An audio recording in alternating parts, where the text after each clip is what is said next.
Alright, so now that we've completed survival game, let's go ahead and head on into the Course of Terror.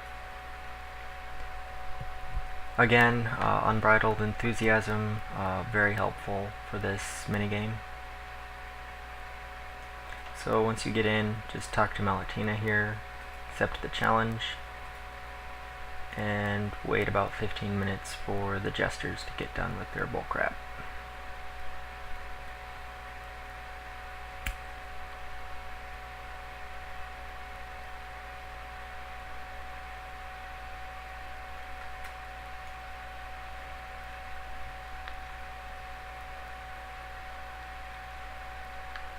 Alright, so what I like to do as soon as I get inside the actual game here, I like to go straight for one of these vines and go ahead and chop a vine. And while I'm getting it burning here at the torches, I like to locate my first key, which is right up there. So I'm going to go ahead and try to figure out what the best approach is to get to that.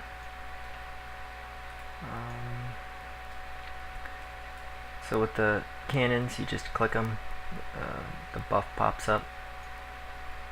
When you're aiming, try to make sure that the block that you want to blow up is actually highlighted, because the cursor is a little touchy when you're at an angle like this. So here's the buff that pops up, or the skill rather. You can't move while you have that skill up, so make sure that you know you want to blow something up before you actually toggle a cannon. So the only way to get rid of these giant vines is if you have a burning vine. So I'm going to need another one eventually, so while that one's burning up there, I'm going to go ahead and get a new vine and get it burning.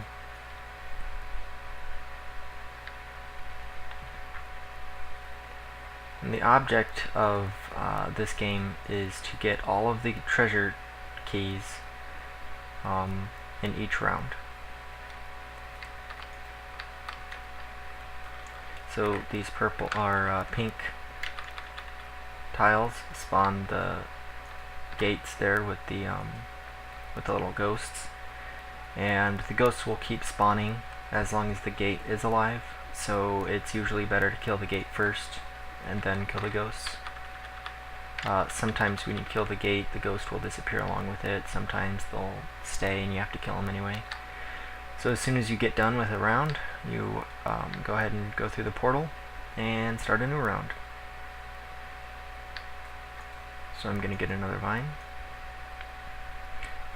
Notice that I did not pick up the treasure chests when I was in there. That's because the more valuable treasure that you can get from this minigame is the Furious shells, which you get from completing rounds.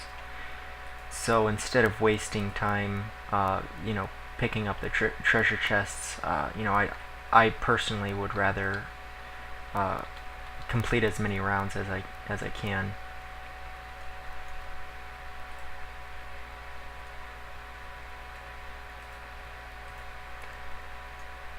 Strategy is a big part of this minigame. It's good to constantly be mapping out where you want to go, because if you mess up, it can take a lot of time off of a round. If you complete the rounds in 3 minutes or less, then on rounds 3 and 4 you get special keys, which will open up special chests which have pretty good items in them.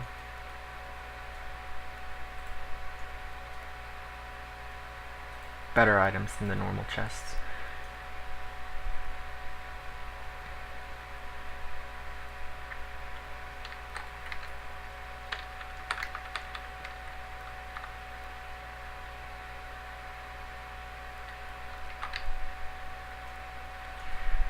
The cannons do not have unlimited range. They are quite limited. So keep that in mind when you're deciding what you want to bomb. If you see this tile all the way up at the top there, I don't think I'll be able to make it. Yeah, it's too far away. So instead, I think I'm just going to take out one of these vines so that I don't have to run back to the beginning so many times.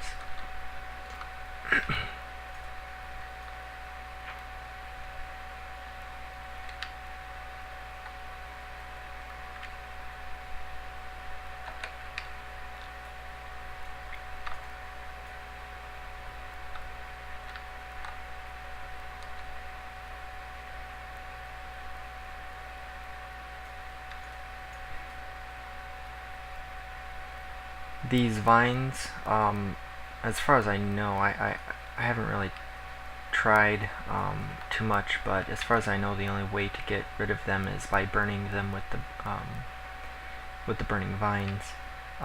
These barricades here, like the one in the back there, if you can see it, those can be DPS'd down. They have quite a bit of health, so it takes a while.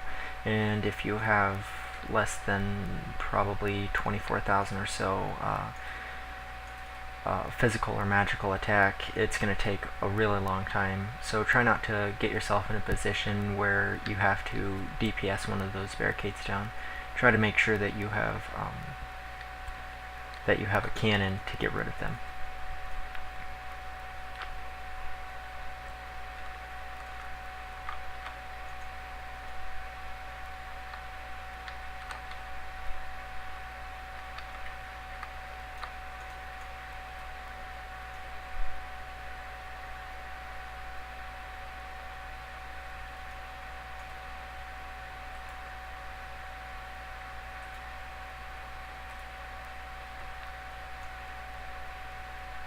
So in round 1, there's going to be 1 key for you to get. In round 2, there's going to be 2 keys. Round 3, 3 keys. And in round 4, there's going to be 4 keys. And of course, after round 3 and 4, if you complete those rounds in less than 3 minutes, then you'll end up getting 1 extra precious key, which, like I said, opens up a special treasure box.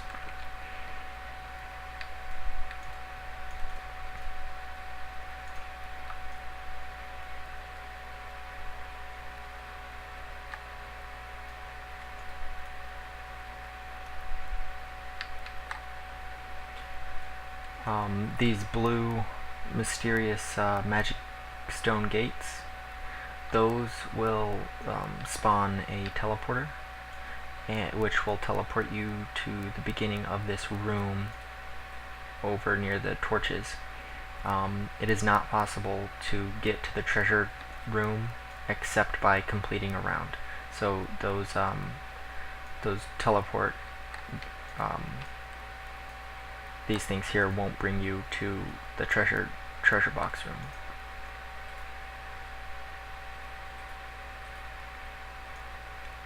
Whoops. Yeah, I don't think I really had much choice there.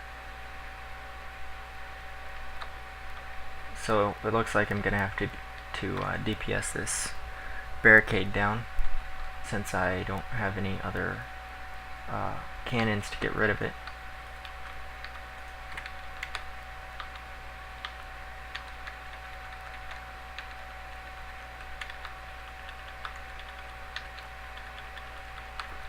Not too bad if you have, you know, some good DPS going.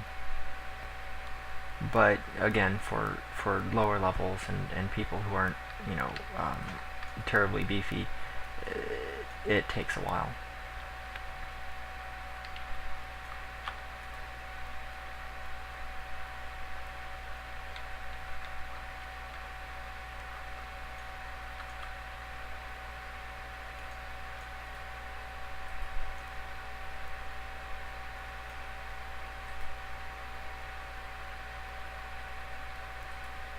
Whoa.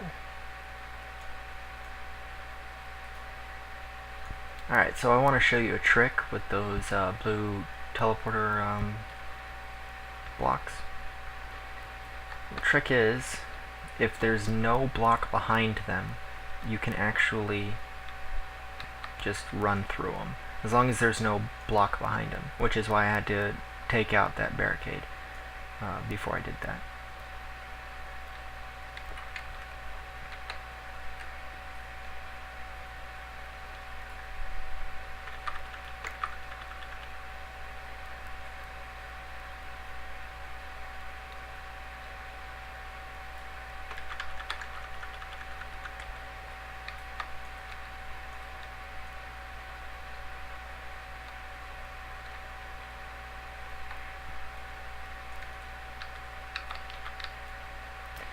In order to trigger these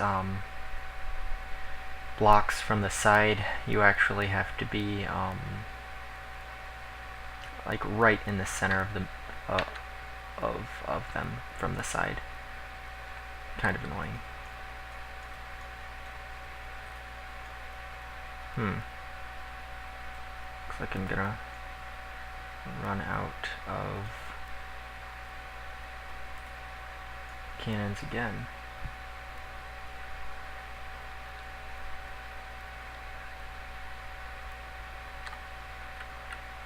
So just to show you, whoops, I guess it doesn't do it from that direction.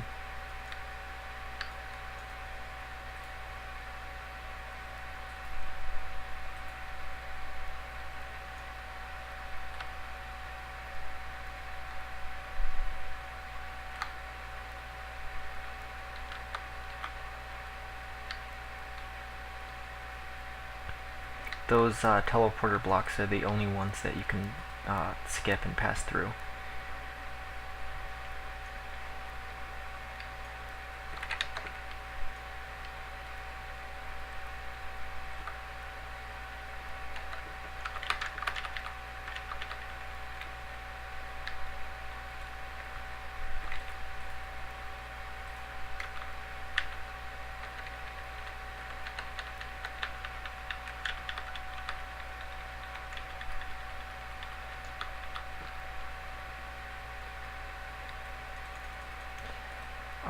Usually, if you plan it a little better than I have, I didn't really, plan that out too well.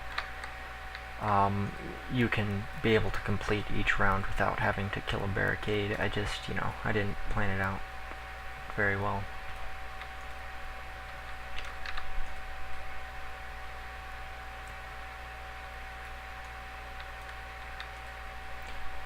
So these little treasure chests give some pretty useful items.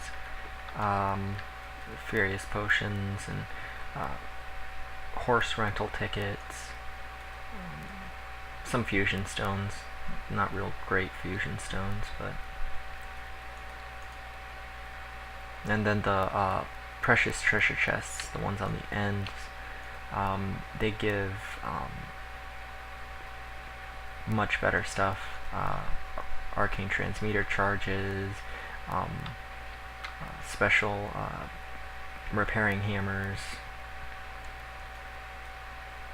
stuff like that. So since I didn't complete my last round quick enough, I didn't get the key for this precious treasure chest, so I don't get that one. Sad face. So after round 4, that's it. You can't go back in, and you're done. So you can go ahead and talk to Malatina to have her port you out. And that's it for Malatina's minigames. Hope you found these videos helpful, and good luck.